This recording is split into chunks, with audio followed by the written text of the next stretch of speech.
Alright, so you're playing on a team, are you? Ana Zen.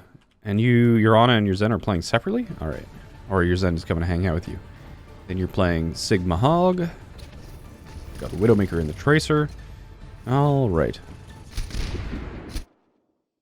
Okie dokie. Let's see what you got. Let's see what you got for us.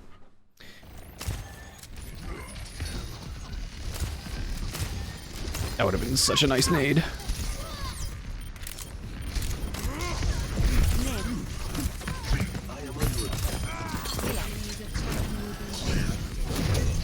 Alright. Rule absolute number 1 of Ana. Nades are not replacements for shitty aim. I don't care how bad your aim is. Please never get yourself into that habit.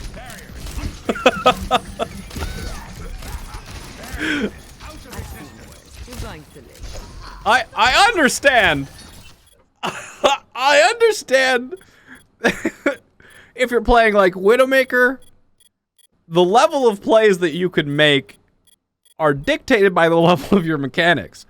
But there are some habits that people adopt in order to like compensate for their handicap, what if it is mechanical based.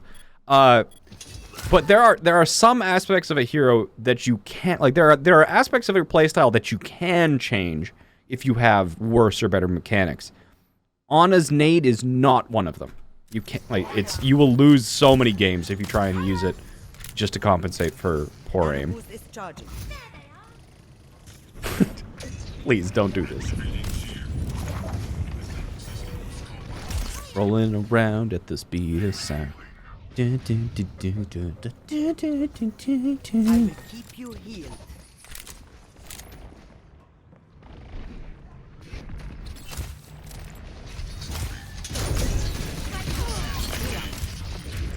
You're powered up. Get in there.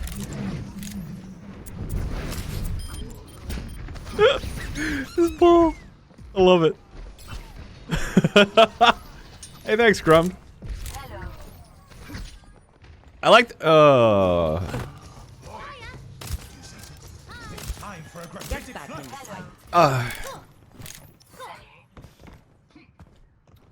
mean, one of the things as a support is that like, you win games. A lot of, like, supports have limited ways in which they can actually win games.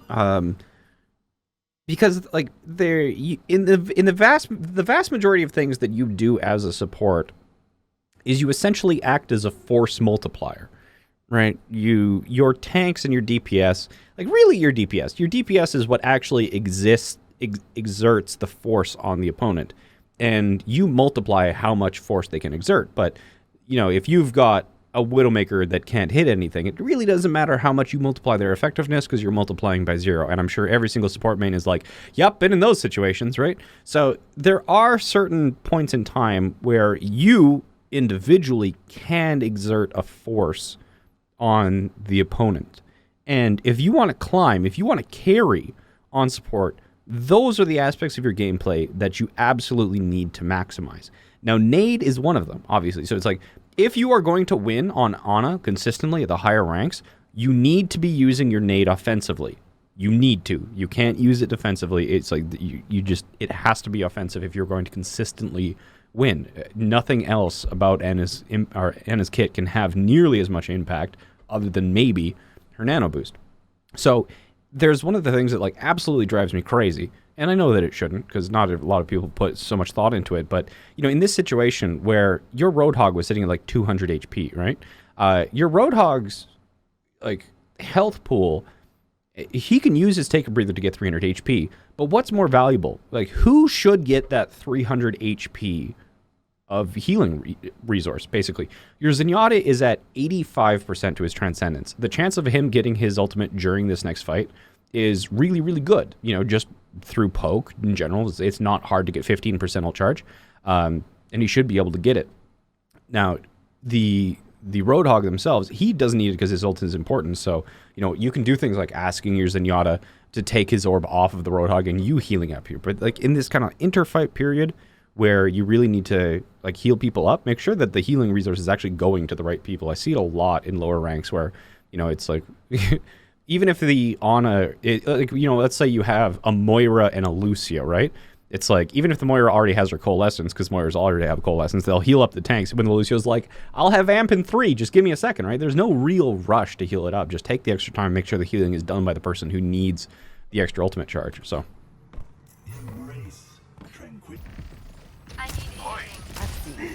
See, your aim isn't that bad. But like, you know, instances in there when there's like 3 of them, that's a nade. Just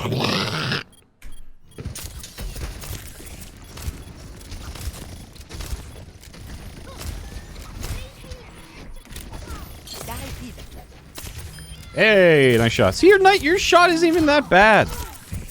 Your aim isn't even that bad at all.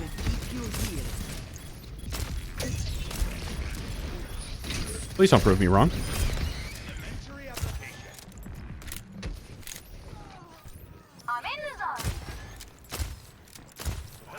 My ultimate is charging. Experiment is ready. Time for a prophetic flux. All right. No one can hide from my sight. Thanks, Taz, please.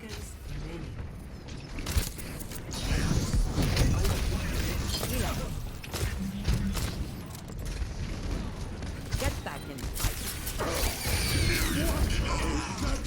Unfortunate. That Ana just peeked and 3-tapped you, so. Like, you didn't play that wrong, necessarily. You know, obviously you want to land your shot on the Zenyatta to keep him alive, and then nade both of them to make the ball kind of heck off. But then after that, you know, there's a little bit, and I'm not quite sure if it's an awareness problem, but, or, you know, it's something that is actually happens at a surprisingly, that was a good one. It's too bad that you got, wait! Your Roadhog prevented the touch because the Genji reflected the whole hog knockback into your Zenyatta's Transcendence. That's rough.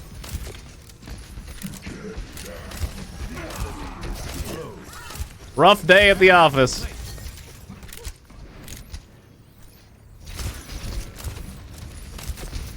You're covered. Okay, so in general for positioning, right, you're not going to, unless you're actually stuffing, you're not wanting to be playing up farther by this corner. Where is your Zenyatta? All right, so, like, Zenyatta and Ana both really like these kind of long sight lines. So I don't have, I should install my pen drawing program again. But you two, instead of being around here, right, you want to be setting up, like I talked about in the previous VOD, where there's certain positions where defenders want to hold where they can win in the neutral, right? The opponent, they've got the Ana as well. Man, I really want to draw my drawing program, right? I wish I could. Can I do this? All right. Let's do this. All right. So what we're happening, like, look at this kind of positioning here, is that the opponent has, like, they've got the main thing that we want to look at specifically here is that both teams have Anas, and Anas really like the line of sight, but Zenyatta as well should. So both of you should be playing in areas where we have very long lines of sight. Let me actually try and very quickly set up Epic Pen so I can draw. I should have set this up before, but I forgot. Where are we at? Let's do some drawings. All right, so the opponent's got an Ana. Let's make that a little bit less thick. The opponent has an Ana, but you are also playing Ana and Zenyatta. So this is kind of when we have these right turns here. This is where you can really set up something where it's very difficult for the Ana to play, because the Ana doesn't have, there is no real estate over here. I am going to make it a little bit, why did it go so much smaller? There's no real estate over here that the Ana can actually use to exist, right? So if the payload kind of pushes around here, the Ana either has to play close or maybe potentially just like rotate wide or something like that. But the Ana doesn't have really a lot of very good opportunities here. Whereas there's these very nice long sightline here that you and the Zenyatta can use. You know, your Widowmaker doesn't have to. She can be like high ground here.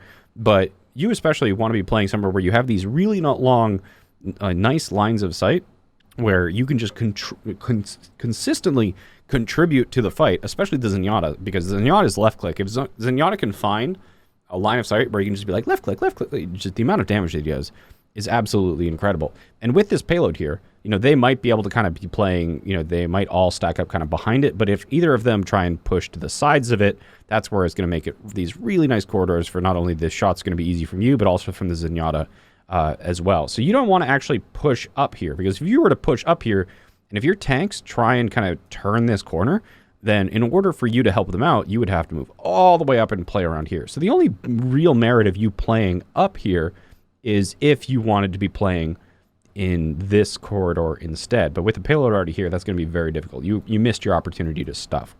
So in this situation, set up really far back, use those line of sights where you're also not a threat.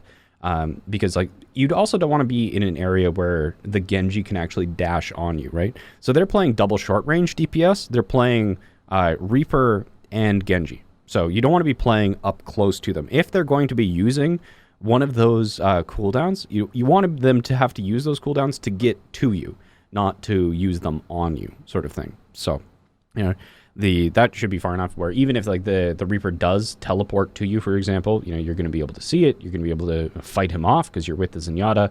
Your team is going to be able to back off and at least force him to Wraith or die. But again, this makes it really, really difficult for the opponent to move forward. Whereas if you are kind of playing closer, then they can do things like speed onto you with their Lucio, Reaper, and Genji and absolutely delete you. So just playing a lot safer and using these longer sight lines to just contribute more to the fight. Ooh, that is definitely... What about ball diving? If you are together with a ball and he has no follow-up, he shouldn't be able to kill either of you. You're not alone. You're with your Zenyatta. Shouldn't be able to die. And playing back here, there's a health pack. Bloop.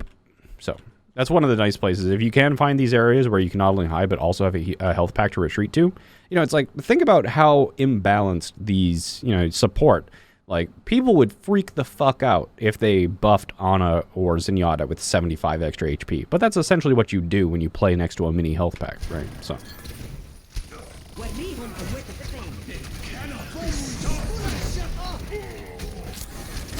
Oh, I missed your nano.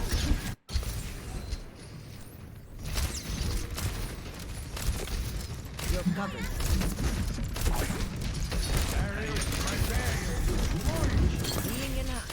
You're powered up. Good nade. Using it to survive.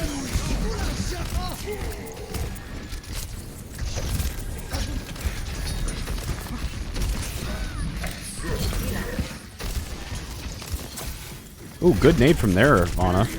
You're dead here. Yeah, great nade from there, Ana.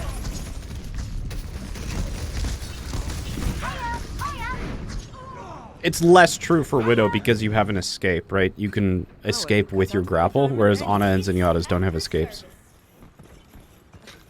This chat is confusing? What's confusing you, Mr. Reaper? Watching your back.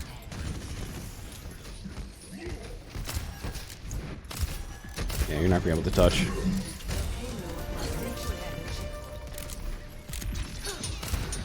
I will keep you here. Enemies in our orbit.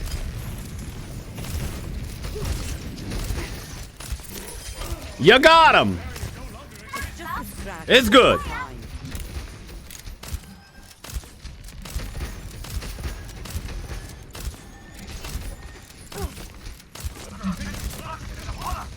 Yeah, so one of the things, I'm coaching a guy who's playing primarily Moira and Baptiste, but one of the things that I just harp on him all the time about is that you want very discreet positioning. You want to have a position that you hold and you play from, and you kind of know what you can do with it. And if the position that you are in no longer becomes viable or isn't really getting enough value, and there's another discreet position that you can move to, you want to go there. But, like, you're just standing in the open. And this is the kind of thing that doesn't get punished at, you know, these sorts of ranks. But at higher ranks, you're going to get punished for things like that. You know, like, where do you retreat to if you get in trouble?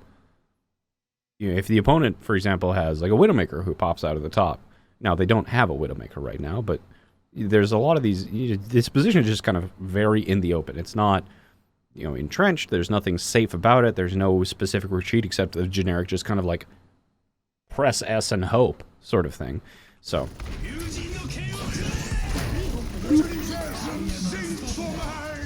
Oh, they fluxed the Genji. That's gonna be a kill. Nice. He's dead. Hog. You're powered up. Get in there.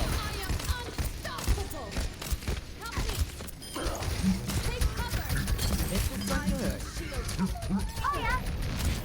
I will keep you healed.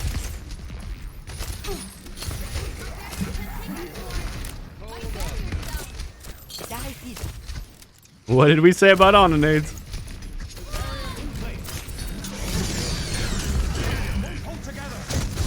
Damn. Yeah, that was right on you. There wasn't much chance of getting out of there. Your best chance is to nade yourself as soon as you hit the ground so that you can tank one mine and then just run out of the field. But if you get solo mined like that, it's probably not going to look good for you. I don't think you're going to be able to win this because they beated. Yeah, alright. So what did you have to say for us, Mr. Colonel Muss? Yeah, my team is looking to hold them at the corner, but we stagger this point really hard. Yeah. We wanted to give up 2 ticks here and couldn't always decide what to do. Yeah. I wanted to be farther back, but we were also trying to hold corners, so we were in the middle of the group up. You know, it's like, so grouping up doesn't mean, like, literally grouping up. As long as you're in position to take that team fight, right? You don't, like, you don't need to be grouped and then split off or anything like that. So,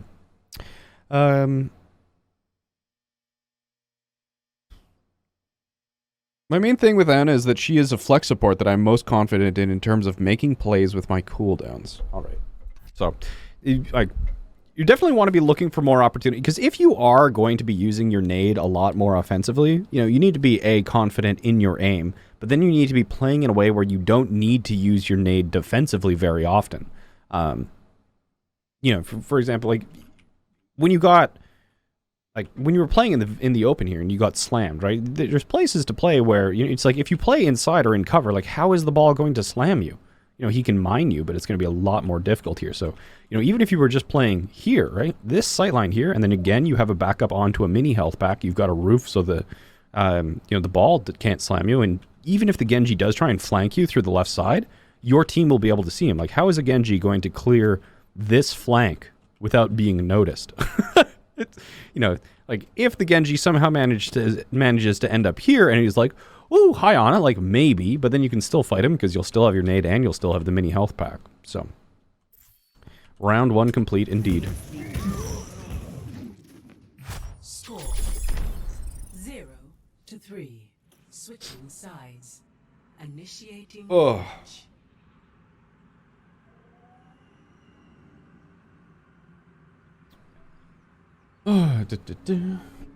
Not the most confident? You are not the most confident in terms of making plays with cooldowns. Alright, I read that wrong. Hello. Hello. Attackers incoming in 30 seconds. Hello, greeting. Check this out. System check initiated. Green across the board. I'm ready for action. Alright, what do you have for us on the offense? 4, 3, 2, 1. Attackers incoming. Defend and safe. Their Ana's playing set nades.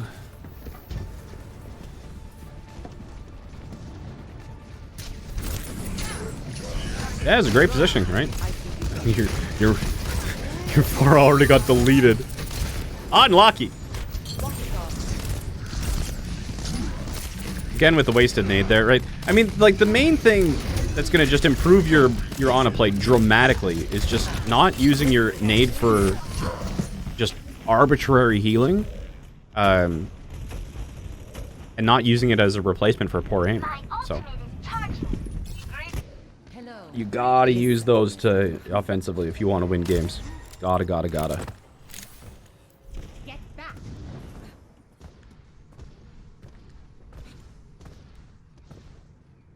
Hello.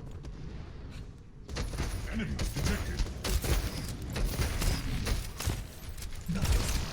It's just a scratch. You'll be fine.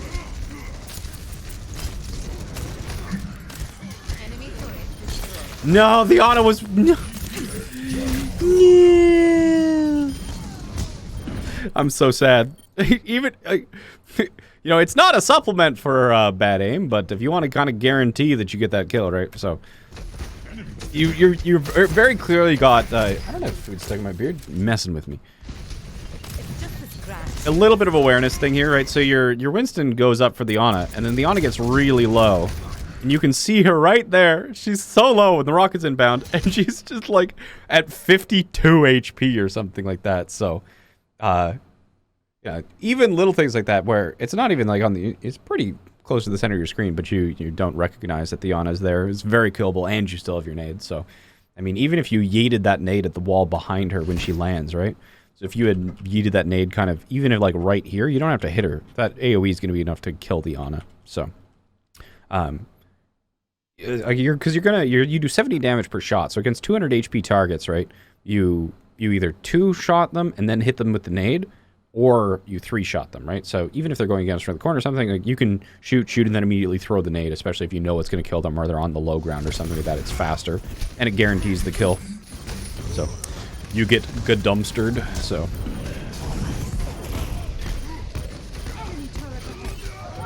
And that's another thing on is that, like, moving up here is going to be a lot harder and more threatening, you know. The opponent, like, you don't really want to move up much farther than necessary, because if the opponent is fighting, if you're planning on fighting in this corridor here, or like in this alley, you really want to be on this high ground. But if your team is deciding to go main, you really have to fight point. You can't move that to alley, and that's something that you actually just have to discuss with your team on a team basis, right? Because if you're diving that high ground, moving up here as Ana is just spooky scary. So, like, you can try and rotate over here, but at some point you're going to have to make that tricky transition. But just sitting here is going to be dangerous. I see. You're going to. I can use some healing. Enemy turret down. Take your medicine. He needs healing, Ana. Rocket barrage incoming. Converge on me. Yeah, definitely some tunnel vision. I can tell that your team is probably calming really hard and you're just listening, because there's a this is the sort of gameplay that I see from people who are just like listening to a very aggressive shot caller who doesn't really care about anyone other than themselves. You know, that Pharah probably really wanted Nano, and you were like, I am gonna give this Pharah Nano, or else I'm gonna get flamed, even if it gets me killed. Must Nano, must Nano, must Nano, must Nano. So, you know, maybe you're a little bit stressed in this situation and, you know, struggling from a lower awareness as a result, but the only real way you kind of get used to that is just putting yourself in these more stressful situations until you get used to them, right? So, once these situations kind of become a little bit more, I forget, what's the word I'm looking for? Kind of like you're used to it, like commonplace, I guess, becomes a lot easier for you to be able to manage them. Yeah, and there's a couple times where I'm not sure if you've just misjudged the timing on Reaper, but especially as an Ana, you kind of need to know the cooldown timings of opponents. A lot of them are based off of sound. You don't really need to know the full, you know, just one of the, like, training range. You know, a lot, like, the Overwatch sound design is actually really good, right? Where most of these cooldowns, these longer cooldowns, you're going to be able to tell when they end based off of the sound. Like, just... Get in here.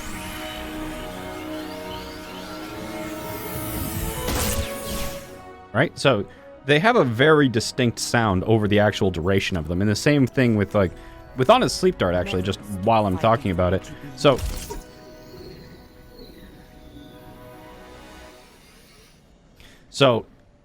Ana's Sleep Dart also has a sound to it, but basically is that it used to be where if somebody got woken up by damage at any point during the sleep animation, they would wake up immediately and be able to get out of it, especially if it was a tracer, like recalling. Whereas if you were to wait for the actual, like, sleep animation, like the wake up animation to happen normally, then the full animation would play and they'd be locked into it, so the tracer wouldn't be able to recall for that extra 0.5 seconds. So, regardless of that actually existing anymore, what I'm trying to talk about is the actual kind of, like, all of the abilities in Overwatch have this kind of descending sound cue that kind of just like picks up at the end of it to signify something actually happening. So even if you don't know the timing of the cooldowns or anything, you can usually just judge it based off of sound. And it's something like the sound design in Overwatch is actually really good for that. So,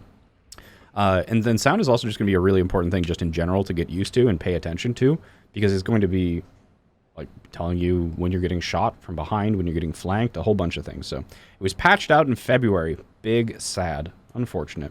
So what has changed? Can Tracer recall now? I don't know how it was changed. Chat's just telling me it changed in February.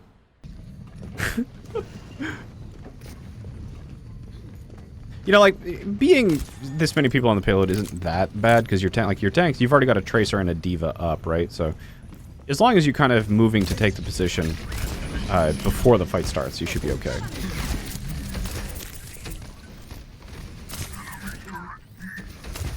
It's just a scratch. I remember that.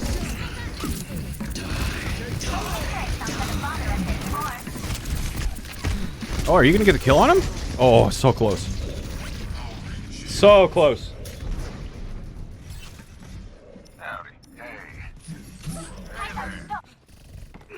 It'll take more than that to keep me out of the fight. How much damage does a Nano Reaper do? It's, 255 DPS? Something like that?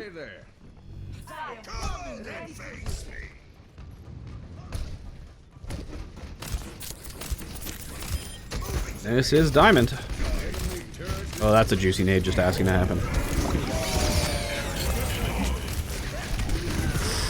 Rough. Again, with the same sort of positioning we talked about earlier. You know, like, even if you're positioned right here, you know, this is a very, very common place to be, right? You can be positioned here, you can look at the payload, you can look at the high ground, you've got that mini retreat, you can see people trying to come and attack you if they are trying to flank. And then the great part about this one as well is that once that payload turns, you can just be like rotating, and you can just, you know, if you call rotating or reloading as Ana, like, your tank should be smart enough to be like, maybe I should not take a shit ton of damage. And it'll only take you like 2, maybe 3 seconds to rotate to this spot, right? And then you can play from here. So this is what I talk about. This is a great example of what I would consider like a discrete positioning, right? So you want to be like, I am positioned here, and you stake your flag in the ground, and you're like, this is my spot. There are many spots like it, but this spot is mine. And then it's like, this becomes a lot harder for people to kill you. And again, look, mini, right? And then as soon as that payload pushes around the corner, be like, you know, play safe, rotating.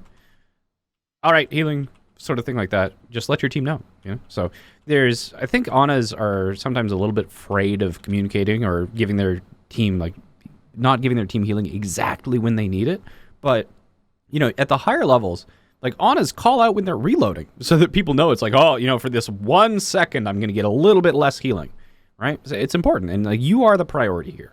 You know, like, you need to stay alive in order for the team to actually win that team fight. So assert yourself, take these more discrete positions, let your team know when you're rotating to a new discrete position, and, yeah, prioritize your life a little bit more than what you're doing already. Hey there. Hello. I just say reloading when I'm missing so that people don't flame me for bad heals. Them's the tactic. Going for the Rein Zarya now. Interesting.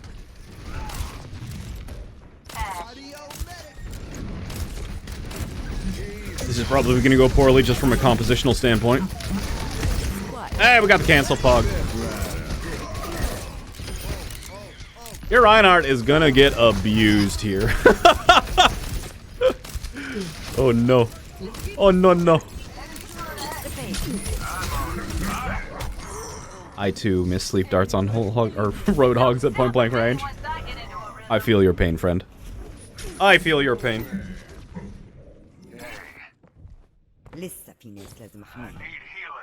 Rein is a pretty hard throw pick. Rein Zarya into this composition is pretty challenging. Like, it's good that they're not running anything else. All right. Payload's on the way.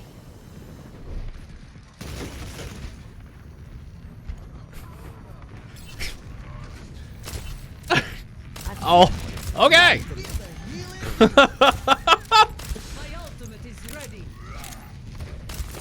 How you doing, you boy? Oh, I should have gone for the sleep. Same sort of thing, right? The stun and wait for him to initially start rolling away from you, sleep him again.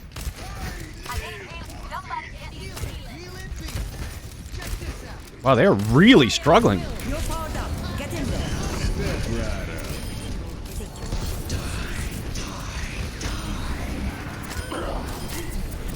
I'm on fire.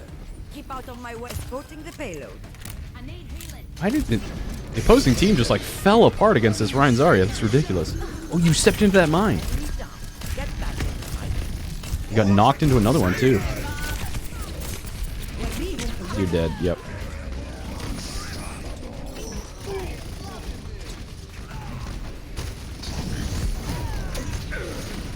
All right, pop quiz chat. Pop quiz. You are this Ana player. Where do you position? 1, 2, 3, 4, or 5, where you died.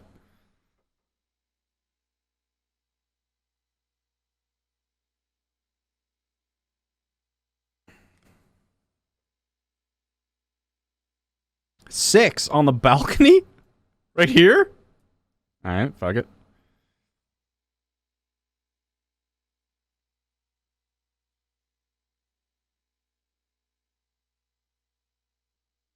Everywhere but 5.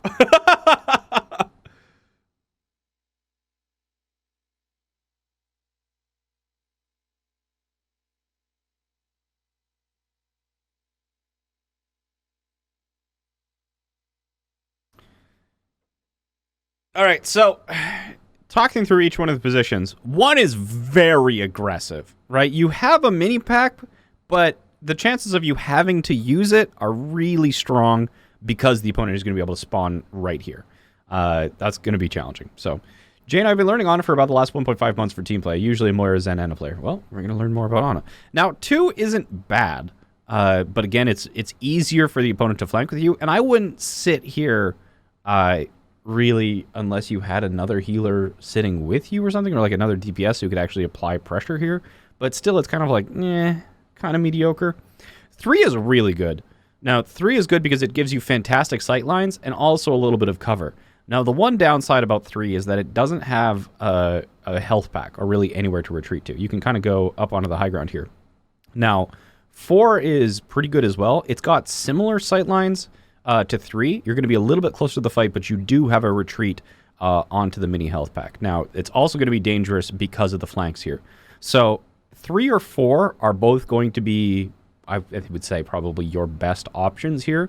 Now, it depends on which DPS they have in terms of flankers. Like, if they have a Tracer or something like that, then 3 might be the best. But if they are only going to be threatening you from the front, and it's unlikely that they're going to flank through with something like a Road Dogg or a Tracer, then 4 is going to be good, especially if you're playing a second healer with like a Zenyatta or something where you want to be a little bit more self-sufficient here. But, yeah, basically there's a lot of options here other than just playing in the generic center of the point. So what about 6?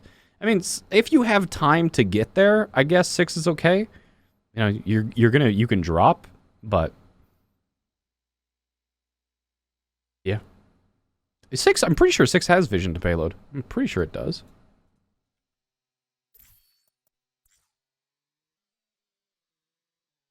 Yeah, 6 definitely has vision on payload. So, if you can get here, sure.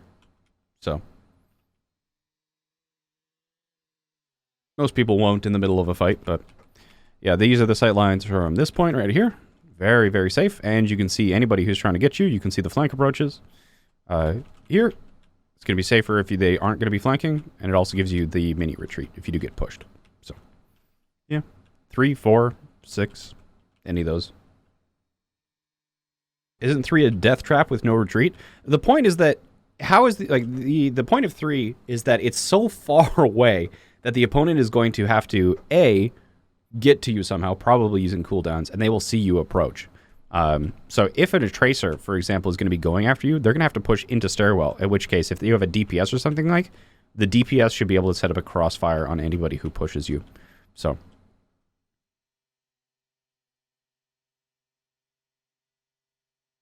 yeah, like if you're positioned here, people can surprise you more easily with flanks.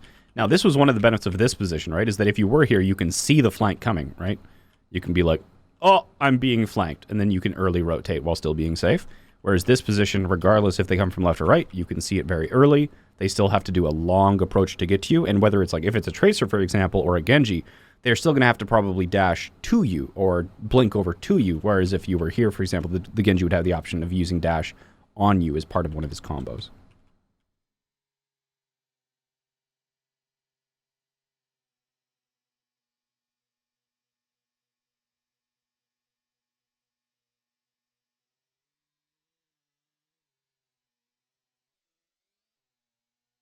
Either way, what do we say about positioning though? Positioning has context, right? So the context is going to change depending on what the opponent is playing. There's never going to be one right answer. So you can sometimes take more aggressive positioning if you're not going to get threatened or punished. And sometimes if you are under a lot of pressure, you have to give up some healing capability for positioning that is safer. So shouldn't you play next to the team so you get peeled in some cases? No. You don't want to... It's better for the opponent to just focus on killing the opponent and winning the game by pushing the payload in rather than constantly having them peeling on you. Peeling still takes attention and resources away from your team doing the rest of their jobs. So, yeah. Peeling is kind of like... You don't want to get into the situation where you have to peel. It's like playing goaltender, right? Goaltenders never shoot on net. They only try and stop the puck.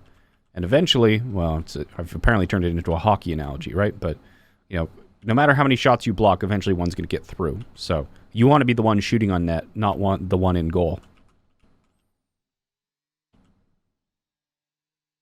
All right. 60 seconds remaining. Hello.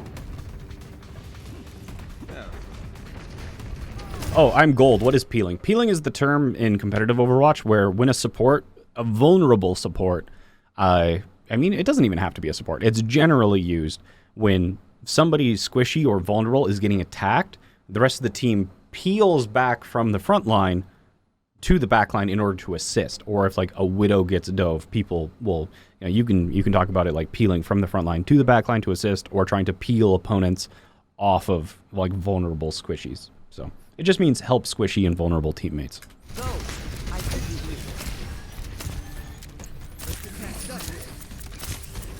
My ultimate is charging. My ultimate is charging. Ed Belfour had 5 career goals. Goaltenders do shoot on net occasionally. How many of them are against an empty net, though? I know somebody's going to actually go look that up. Hey, look at you in position 3, PogChamp. Oh, and that is another good point for the position for the talk about the snipers, right? If the snipers are sitting like here, for example, that's one of the things is that you can use the top of this door frame in order to just heal people while still having your head and your body basically out of frame. So the staircase does actually help you stay a little bit safer in this back position here.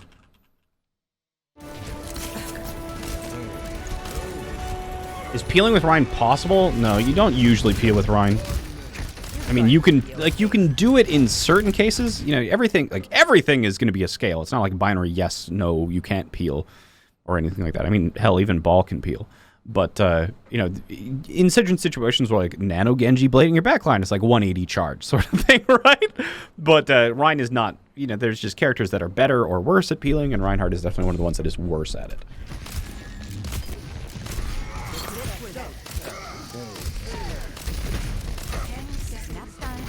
Charge him, charge him, charge him, charge him, charge him.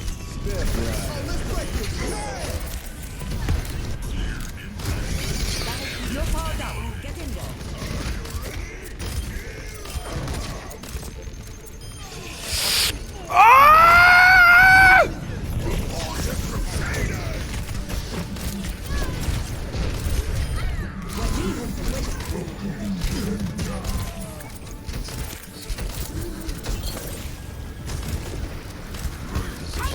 Oh my god.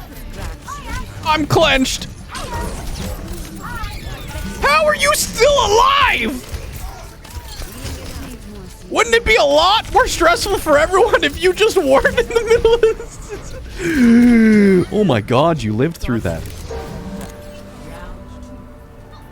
Position 5! Position 5! Also, your balls for sitting right between two mines? Oh my goodness. How are you alive through any of this?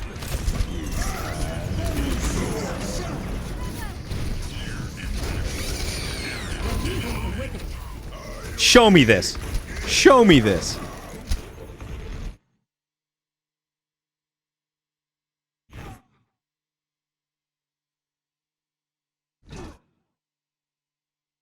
Oh my god.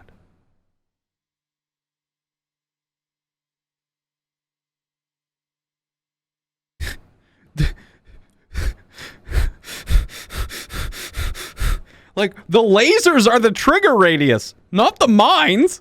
The lasers.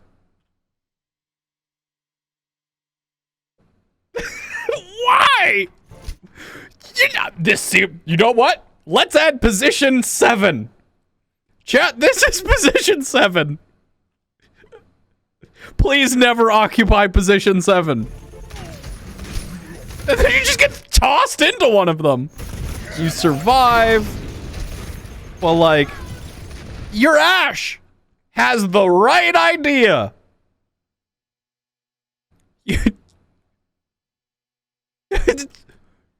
Wouldn't this just be a lot more chill for everyone? Your poor Lucio just gets knocked into one of those mines. Oh my goodness. Just on the card. Wow, you were so close to losing that. Yes, it's just like, just you and the Ash. Like, you and the Ash just like chill back here.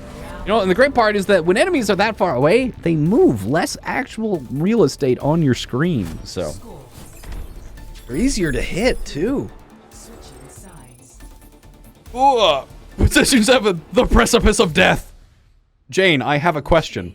All right, Hen Bob, lay it on me. Payload heals at position 5 when your other healer is down? Oh my god.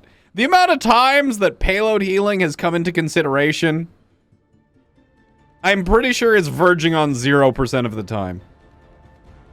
Chat, how many of you even knew that the payload provides 10 HP per second healing for attackers? How many of you even knew that? You're all liars. All of you are liars. None of you knew that. And if you did, you immediately forgot about it because it was never relevant ever again after that point in time. Wait, does payload healing get buffed by Nade? Oh, for people playing quick play. All right, quick play, it might be more relevant.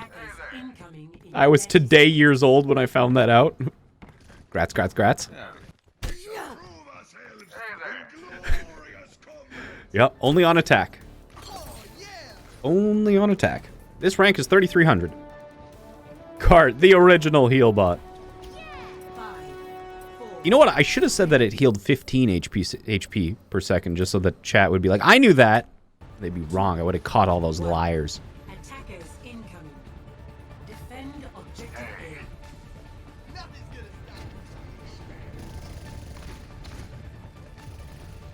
The payload drove over a Lucio. That's why it has healing. No, poor Lucio.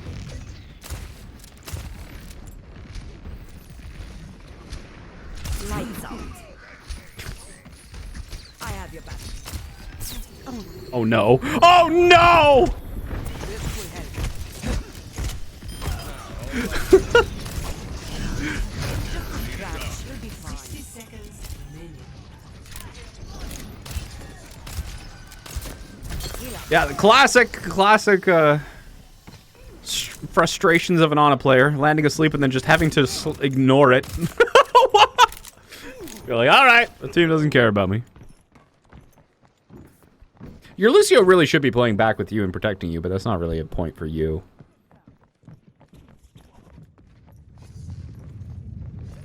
Also, this is something that, like, this is something that I see kind of pretty often, is that Anas will take this position or this position.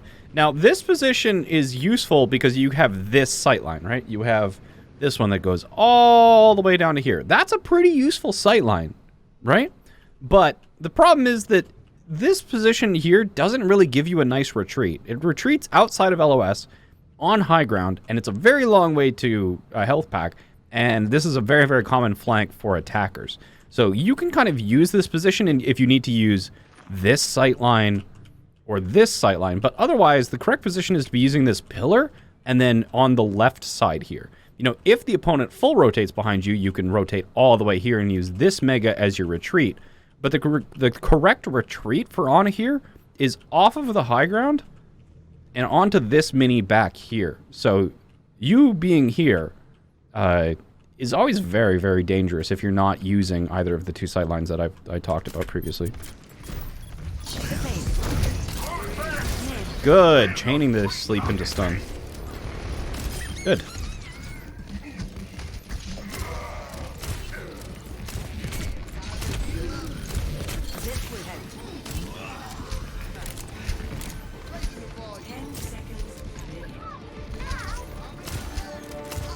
Yeah, a lot more proactive rotations would be helpful, but... Ooh, beautiful. Oh, sure, now you nade that hallway. Draw! Oh, what about that little room under Ana? I mean, it can help for, like, emergency shelter, but there's no retreat. There's no retreat there. Can you explain what you were saying earlier about not using nade for poor aim? Do you mean not using nade when you can just use primary fire, i.e. not a time critical scenario? Yes, absolutely. So, and like in general, as like, you know, if you want to be training yourself, you know, for it's kind of like dress for the job you want, not the dress or the job you have. It's kind of that mentality as well. It's like if in the situation the correct response would be to just shoot them and hit them with the left click, that's what you should be trying to do, right? But especially with how valuable a nade is, right? You know, it's like if in your brain you think that you have a 40% chance of landing that shot and you really need to hit that shot, you know, you're already kind of like doubting your abilities and you're playing it safe. You don't even want to get into that mentality, right? If you need to land that shot, you need to land the shot, sort of thing. You know, it's like even in the nade, in the situation where, you know, trying to hit like a Tracer or a Genji, there's a pretty good chance that they'll either like blink in an inopportune moment or double jump or something. You might miss the nade anyway. But regardless of that happening, if you use the nade, it's still like it's still 100 healing. You know, it's not going to like guarantee that anybody survives, especially if it's on a squishy, which is what you're primarily going to use it on if you're hesitant about your aim. But you mean if somebody is going to die on your team when you're playing Ana, it's probably more important that it is a DPS rather than you. So, you know, you using a nade, maybe it you know, it might keep them alive even when shooting is what you should have been doing. But then as soon as you get dove or pressured and don't have the nade for your own defense, then you are dead. So it's you know, sometimes there is the amount of times that I die in ranked because I'm like, well, my teammate is being a dumbass, but you know what? I'm here for it, and it just turned one feeder into two. It's not the end of the world for people to die or get eliminated in the game. You know, look at the San Francisco Shock; they almost won more team fights 5v6 than they did 6v6. It was, I mean, who was that against that they had some ridiculous higher than 50% win rate in team fights when they like had their first, one of their teammates was eliminated first. But how do I get coached? I need this so bad. I must climb. Well, I am going to read some sub messages because I love subs. And then after that, we are going to pick another replay code. So, all right, let me refresh here.